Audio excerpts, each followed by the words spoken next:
জীবনে আমার সবচেয়ে বড় অ্যাচিভমেন্ট ছিল কারিনার মতো মানুষকে পাওয়া। আমি আর কিছু বলতে পারবো না। প্রিপেয়ার ছিলাম, বাট আমরা আসলে কারিনা চলে যাবে এটার জন্য প্রিপেয়ার ছিলাম না। বাট কারিনা আসলে ওর জীবনটা এটাই চাইছে, ও হাসি খুশি ভাবে জীবন কাটাবে।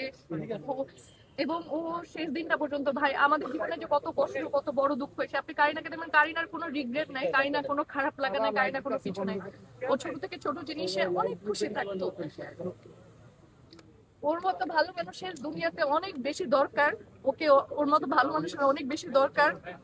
এটাই আফসোস যে যারা ওকে চিনতে পারে নাই, it's their bad luck they didn't get to know her because she's one of the best human beings I've ever been. আমার এত বন্ধু এত কিছু, কিন্তু কারিনার সাথে আমার লাস্ট কয়েকটা বছর আমার কাছে মনে হচ্ছে she is my soulmate. আমাকে জীবনে কেউ এতটা প্রশংসা করে নাই, আমাকে কেউ জীবনে এতটা, মানুষ থাকে না যে একই ইন্ডাস্ট্রিতে কাজ করতে গেলে কত রকমের হিংসা থাকে, এই থাকে, ও এই কাজ পাইলো সেই কাজ পাইলো।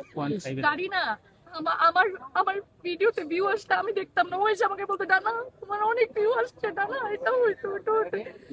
আমাকে নিয়ে কেউ খারাপ কথা বললে কারিনা ওখানে গিয়ে ডিফেন্ড করতো, আমাকে কেউ